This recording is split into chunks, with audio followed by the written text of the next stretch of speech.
Christmas time, a good time, a kind, forgiving, charitable time. Indeed, Christmas time is not the time when most of the populace expects to hear a ghost story. But I will endeavor in this ghostly little story to raise the ghost of an idea which shall not put you out of humor with yourselves, with each other, with the season, or with me. I only wish that it might haunt you pleasantly.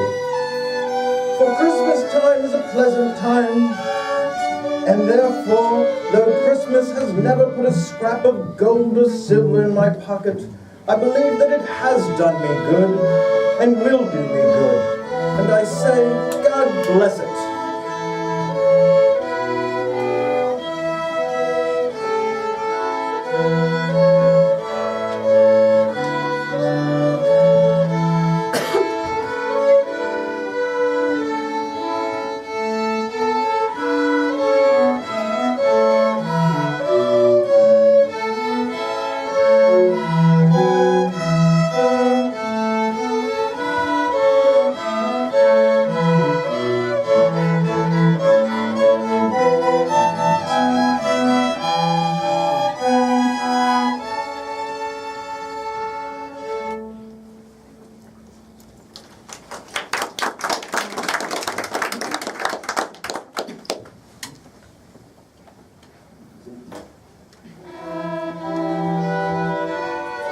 Marley was dead, to begin with. There is no doubt whatever about that. The register of his burial was signed by the clergyman, the clerk, the undertaker, the chief mourner. Scrooge signed it, and Scrooge's name was good upon change for anything he chose to put his hand to. Old Marley was as dead as a doornail. Mind, I don't mean to say I know of my own knowledge what there is particularly dead about a doornail. I might have been inclined myself to regard a coffin nail as the deadest piece of ironmongery in the trade, but the wisdom of our ancestors is in the simile, and my unhallowed hands shall not disturb it, or the country's done for. You will therefore permit me to repeat emphatically that Marley was as dead as a doornail. Scrooge knew he was dead? Of course he did. How could it be otherwise? Scrooge and he were partners for I don't know how many years. Scrooge was his sole executor, his sole administrator, his sole design, his sole residuary legatee, his sole friend and sole mourner. And even Scrooge was not so dreadfully cut up by the sad event, but that he was an excellent man of business on the very day of the funeral, and solemnized it with an undoubted bargain. The mention of Marley's funeral brings me back to the point I started from. There is no doubt that Marley was dead. On a cold and foggy Christmas Eve, old tight-fisted and covetous Ebenezer Scrooge sat busy in the shivering chill of his counting house. In the dismal cell that was the next room, his clerk, Bob Cratchit, worked by a stove. The flame kept barely alive with less than one lump of coal to fuel the flickering ember. That afternoon, Scrooge reluctantly looked up as a visitor entered his office. "A Merry Christmas, Uncle," cried a cheerful voice. It was Scrooge's nephew, Fred, who had arrived full of the spirit of Christmas. "Come, dine with us tomorrow, Uncle," said Fred. It was a generous invitation to which Ebenezer Scrooge sternly replied, "Bah, humbug!" "I'm sorry to find you so resolute," replied Fred, "but I will keep my Christmas humor to the last. So a Merry Christmas to you, Uncle." As Fred left, two portly gentlemen, pleasant to behold, arrived at the door with their hats in hand, seeking to collect charitable donations for the poor. "Am I not taxed enough to help the poor?" Scrooge barked as he ushered them to the door. Are there no prisons? Are there no union workhouses? Snarled Scrooge. Yes, but many can't go there. Many would rather die, stammered one of the gentlemen. If they would rather die, then they'd better well do it and decrease the surplus population. Sneered Scrooge as he summarily dismissed them without a penny. After closing up for the day and begrudgingly giving Bob Cratchit the next day off for Christmas, Scrooge retired to his gloomy home.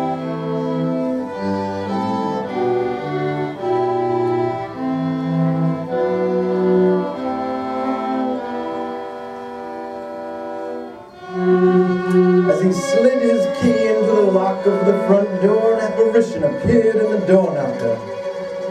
It was the ghostly face of his former partner, Jacob Marley, who had died 7 years before that very night. Startled, Scrooge entered into the dark, cold house, stepped cautiously up the stairs, and locked himself in his room. He sat down in his chair before the fire and began to eat his gruel. One by one, he noticed the faint tinkling of an unused bell. One by one, every bell in the house began to ring out and ring out loudly. Suddenly, Scrooge heard footsteps heavily thumping up the stairs, and with them a clanking noise, as if a person was dragging a heavy chain. A ghostly figure floated through the locked door. It was Jacob Marley, bound in chains, and dragging behind him a trail of cash boxes, keys, ledgers, deeds, padlocks, and more chains, rotten steel. Though he saw the death-cold phantom standing before him, Scrooge fought against his senses and growled, "You're humbug, I tell you, humbug." At this the spirit cried, "I have wandered the earth for 7 years as punishment for neglecting the needs of my fellow men. I have come to warn you that you have yet a chance and hope of escaping this same fate. You will be haunted by 3 spirits, Scrooge. Expect the first tomorrow when the clock tolls 1. Then the ghost of Marley floated out through an open window into the bleak dark night. Scrooge slammed shut the window, went straight to bed without undressing, and exhausted, fell asleep upon the instant."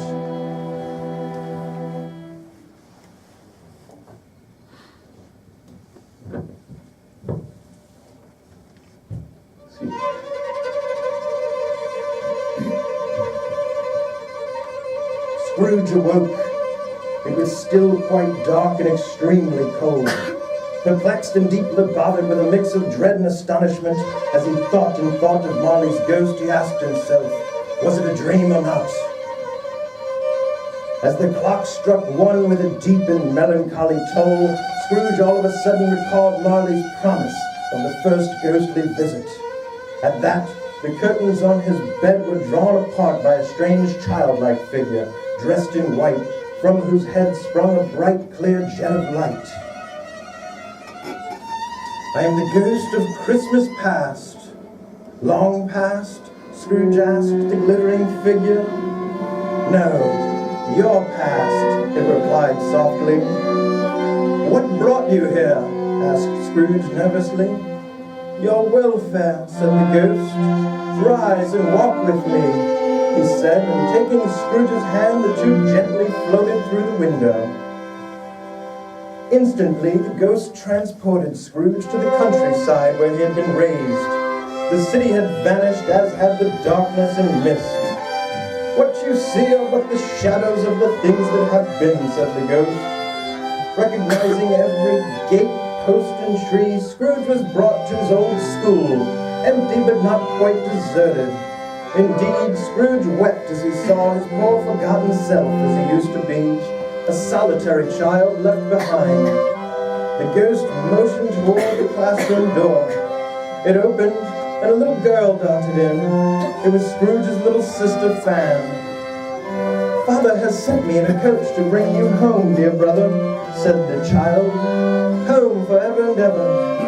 Scrooge reminisced sadly that Fan had died as a woman some years ago, and had but one child, his nephew Fred. In but that moment the schoolhouse was left behind them, and Scrooge and the ghost were now in the busy thoroughfares of a city. At a certain warehouse door, the ghost asked Scrooge if he knew it. "Know it," said Scrooge. "I was apprenticed here." They watched as a jolly Christmas party ensued, with dancing, singing, and merriment all around. Ebenezer, now a grown young man, and his fellow apprentice, Dick Wilkins, were leading the way, and with them the jovial old merchant Fezziwig. During the whole of this time, Scrooge's heart and soul were in the scene, and with his former self. He remembered everything, and he enjoyed everything.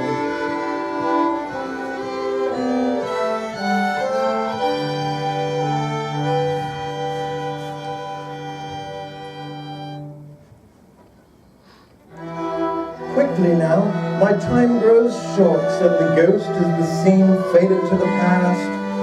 Scrooge immediately saw himself at a different time, when he was slightly older in the prime of life. There was an eager, greedy, restless motion in the eye. He was not alone, but sat by the side of a fair young woman named Belle, in whose eyes there were tears. "You have changed, Ebenezer. A golden idol has displaced me," she said gently, "and I release you with a full heart for the love of him you once were." She continued, handing back to him her golden engagement ring. "Spirit, why do you torture me? No more, no more," cried Scrooge. But there was more. Taken to a more recent Christmas, Scrooge saw the same Belle, now a comely middle-aged matron, surrounded by her delightsome and loving family.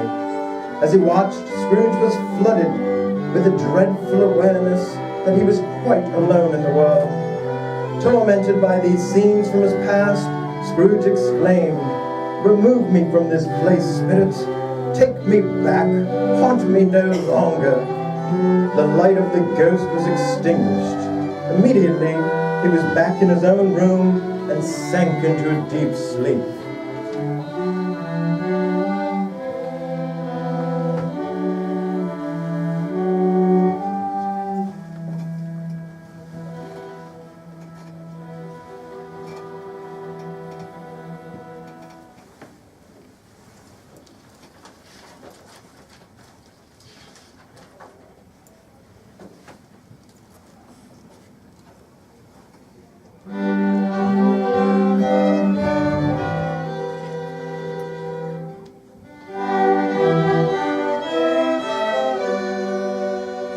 Suddenly, Scrooge awoke, as again the bell was upon the stroke of 1. Scrooge rose from his bed, trembling at the sight of light emanating from the next room. The old hearth was ablaze, the room transformed. Holly, mistletoe, and ivy hung all about. Sitting on a throne of meats, red-hot chestnuts, fruits, plum puddings, cakes, and seething bowls of punch was a jolly giant, glorious to see, who bore in his hand a glowing torch shaped like a cornucopia. Come in, and know me better, man. I am the ghost of Christmas present," boomed the joyful spirit, who was dressed in a deep green robe bordered in white fur. "Spirit," said Scrooge submissively, "I went forth last night and learned a lesson. Tonight, if you have aught to teach me, let me be profit by it." "Touch my robe," laughed the ghost. The room melted away to reveal the simple home of Bob Cratchit and his humble Christmas Day dinner. Bob came in with Tiny Tim on his shoulder. Alas for Tiny Tim, he bore a little crutch and had his limbs supported by an iron brace. With his contented family gathered around the hearth, Bob proposed a toast. "A Merry Christmas to us all, my dears," said Bob. God bless us, every one," said Tiny Tim. Scrooge quietly asked, with an interest he never felt before, "Spirit, tell me if Tiny Tim will live." "I see a vacant seat in the poor chimney corner," replied the ghost, "and a crutch without an owner, carefully preserved. If these shadows remain unaltered by the future, the child will die." Scrooge and the spirit stood alone in an open space. It had been a long night. Strangely, while Scrooge remained unchanged in his outward form, the ghost appeared older. Looking upon the aging ghost, Scrooge was startled to notice a pair of wretched, starving children who appeared from beneath his great robe. "Their names are Ignorance and Want," said the spirit, "and they belong to man." "Have they no refuge or resource?" cried Scrooge. The ghost mocked Scrooge with his own words. "Are there no prisons? Are there no workhouses?" The clock struck 12. Scrooge looked about him for the ghost and saw it not.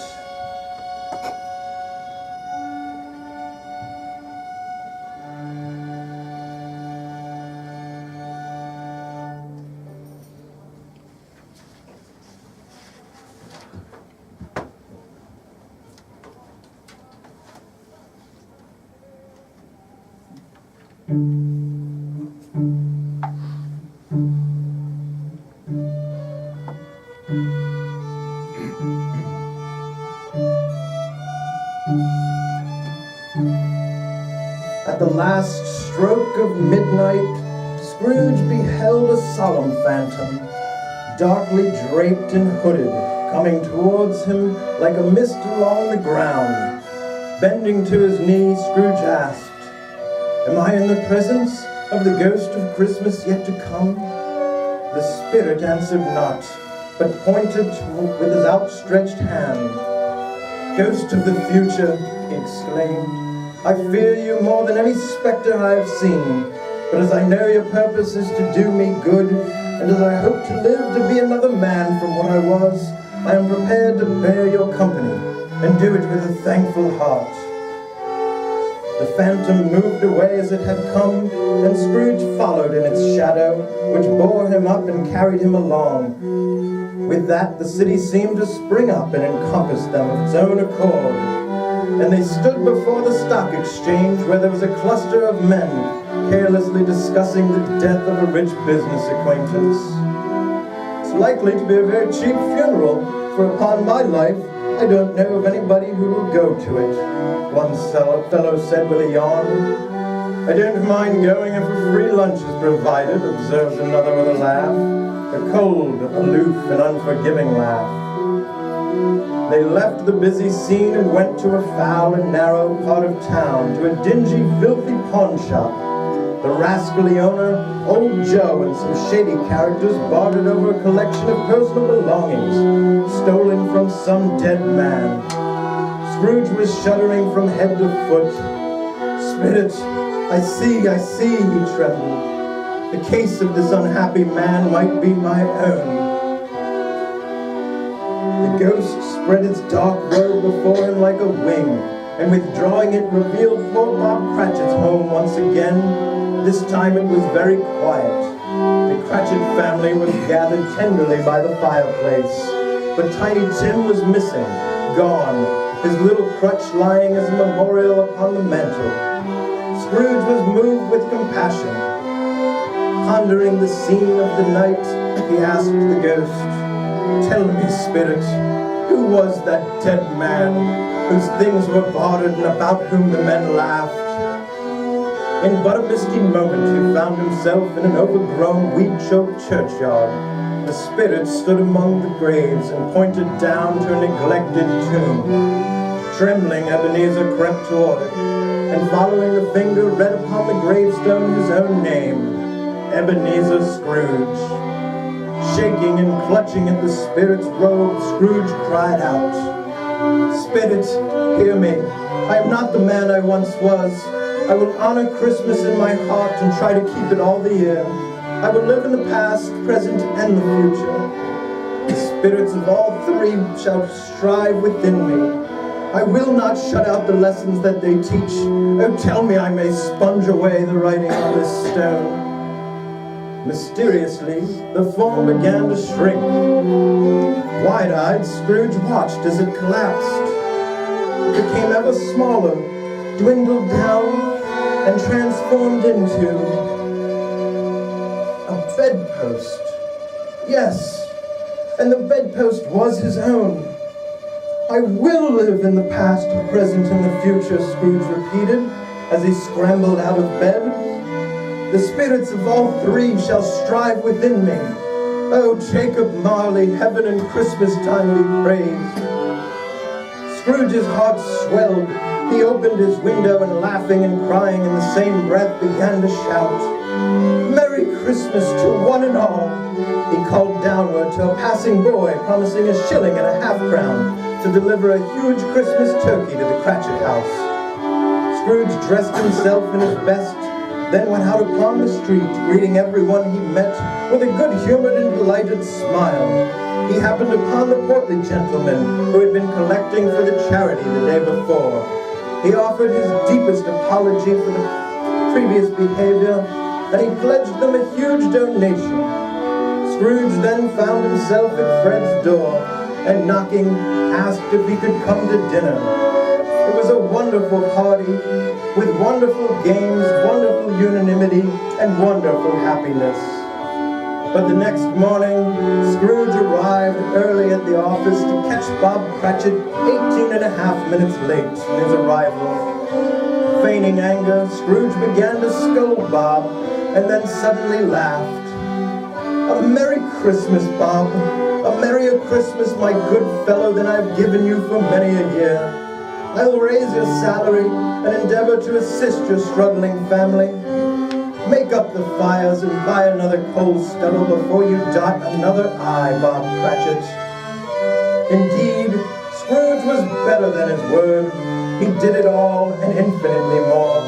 And to Tiny Tim, who did not die, he was a second father, and became as good a friend, as good a master, and as good a man as the good old city knew, or any other good old city, town, or borough in the good old world. And it was always said of him that he knew how to keep Christmas well. May that truly be said of us and all of us. And so, as Tiny Tim observed, God bless us, every one.